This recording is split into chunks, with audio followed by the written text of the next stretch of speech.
go over checking the transport isolate for our shift check. So when we come back, we want to make sure that it's plugged in and it's set to 36.5. The other thing we want to do is check our tank pressure. So we have two tanks. The front one, the green one, is our oxygen. This meter will tell you exactly what the pressures are. You don't have to turn the tank on to see the pressure. So this one is saying that it's over 1,000 of pressure, and that's acceptable. Once it is less than 1,000, we have to change the tanks. If you find this one's less than 1,000, while it's in this holster, you're gonna unscrew this cable, take it off, untighten this knob so that your tank can move. You're gonna pull your tank and directly put it into the dirty, empty cart. Then we will get a new one. Here's our new one. We would lift it up and directly put it, don't put it down, put it right into the chamber that holds it. Then we're going to, I don't tighten that piece until I get this cable on. It goes right on the side. On the side is a little plug cover. You pull this off and just screw your cable into there. Once you have it all secured, you're going to turn it on because you want to test to make sure there's not air leaking here. Sometimes if you don't have it tight, that will happen. So you just turn it toward the positive and you'll hear if air is leaking.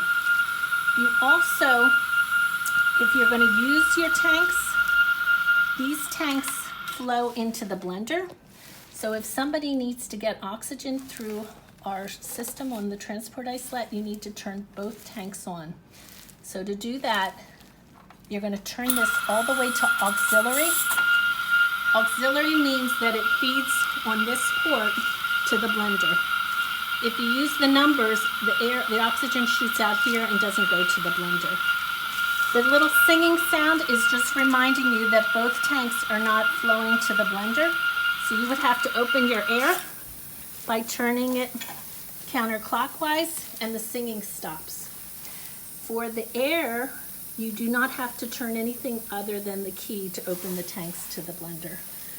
The blender down here, you set your FiO2 that the baby needs, and you're going to set your flow meter for your bag, which is usually around 10.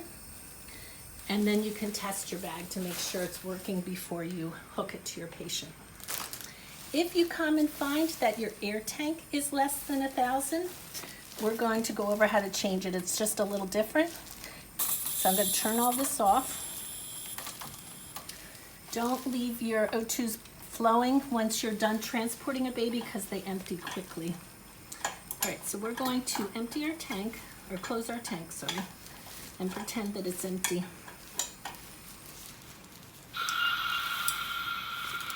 So the singing should go away. If it doesn't, one of your tanks still has a little bit of flow to your blender. So that's the way you know. So if you come and find that this was less than 1,000, your air meter, you need to, while it's sitting in this space, you can untighten it a little so you can move it a little. So I just use the knob on the side and untighten. I'm going to move this so I can work on it. You need to unscrew this meter. Sometimes they're tight.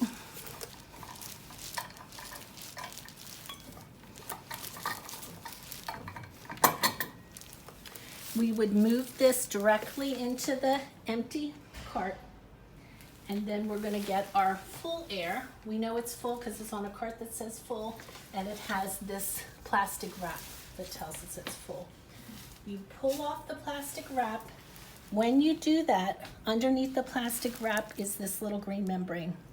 That has to go right here on this elevated little piece.